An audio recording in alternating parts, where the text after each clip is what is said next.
Okay, for you conventional hot rodders out there, what we're doing, we're putting electric AC in this 1950 Chevy truck. Basically what Tesla uses, it's a 12-volt AC pump. So we take the drag off the engine because we don't have the AC pump on the motor anymore. It's all electric, 12 volt. We're going to mount it up here out of the way.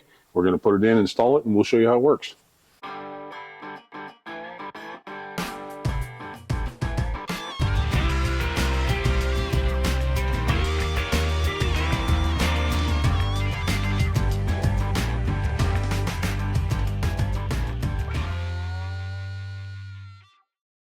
Okay, so basically what we have is we have the 12-volt pump here. It's electrical pump, doesn't run any belts, anything, it's just electric. What I did is I found a space where I'd like to run it up underneath the cab. I think it'd be a good spot to keep it cool, and it'll keep it so you can't hear it. It won't be noisy or any of that stuff. So what I did is just made a bracket to hang on the frame, and now I'm going to mount this to the bracket, and then I'll run my hoses and plumb it up and get it wired up, and we'll see how she works. These are relatively inexpensive, about 600 bucks. So what I did is just right behind the battery box here in between the running board bracket, found a spot, located a spot that I think will work well where I can run the hoses nicely, drilled the holes for my box or my mounting bracket, and that's where I'm going to put it.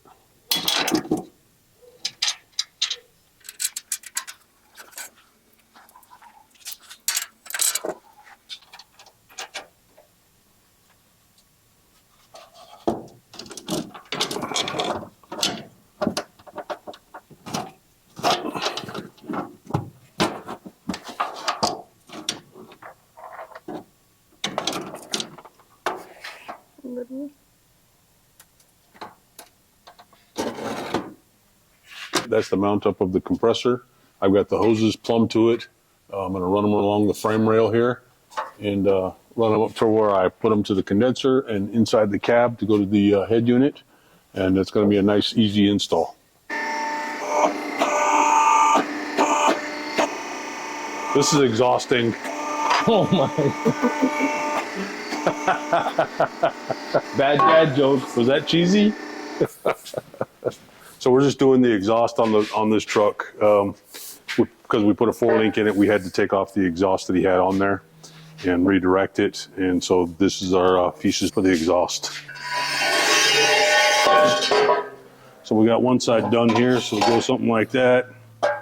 These are the tips that he had on here, so we're just putting them back on. And that's how it'll be. Wood bed kit in here. We get our wood bed kits from Summit. They seem to be the fastest, and they're really easy to work with. So that's where we get our wood bed kits from. Put this electric AC kit in this 1950 Chevy truck as we've shown you. So I just wanted to show you guys that the lines, they come pre-made for this system, which they're just way too long for probably most applications. I bought a kit that said that the ends were separate from the hoses, but they weren't. They were already crimped. Now this is a funny size hose, so it doesn't match our standard AC hoses that you go out and buy.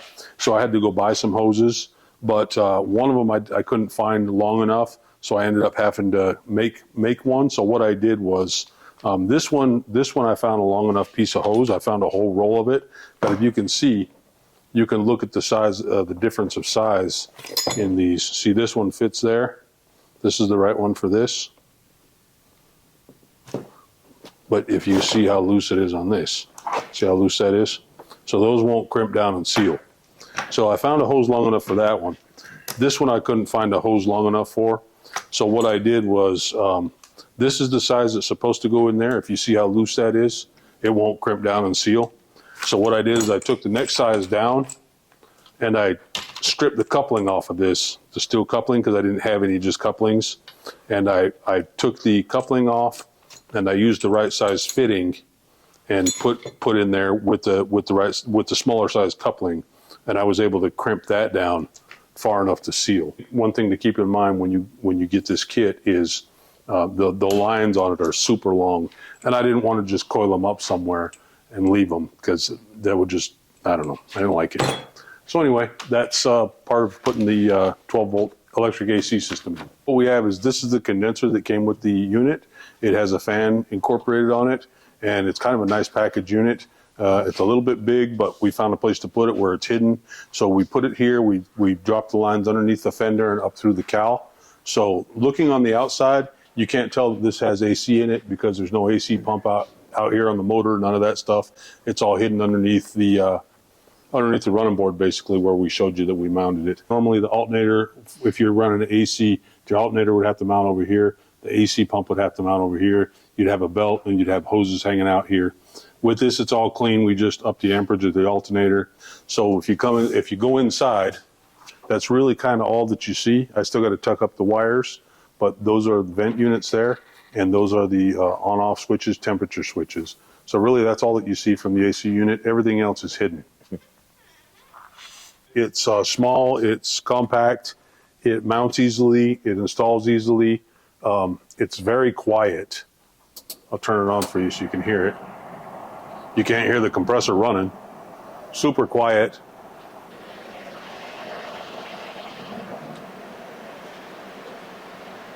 And I think this might be the new way to put ACs in hot rods, because it doesn't take power from your motor.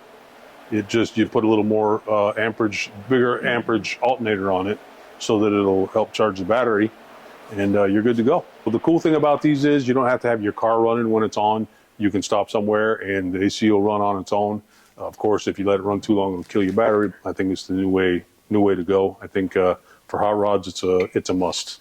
Okay, so true to form on a build that we usually get in here is it comes in for one or two things, and it ends up evolving and becoming 20 things rather than one or two.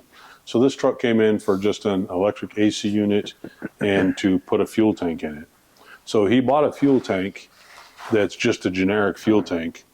So, that means that not only do we have to put the fuel tank that he brought into it and make it fit, so the spring perches were in the way for it have leaf springs on it. So now that comes to, let's take that out and put a 4-link in it, and then let's put coilovers on it. So then that changes the exhaust, so now we have to redo the exhaust. And then while we got the bed off, well, let's put a wood bed kit in it. When you put a wood bed kit in and you want it to look right and decent, you first have to sand it all down, then stain it, then clear it 4 times, let it dry overnight, then sand it down again and re-clear it 4 times. And not just to mention that, you've got these bed rails here, they're welded on. So now you've got to chisel all that stuff off and get it cleaned up, ground down, make sure you don't ruin the bed sides when you're doing it, and dolly it all back out, hammer and dolly it all back out. And, we wonder why things take so much time. Well, this is a good example of why things take so much time, because when you do it right and nice and pretty, it takes time, and that's all there is to it.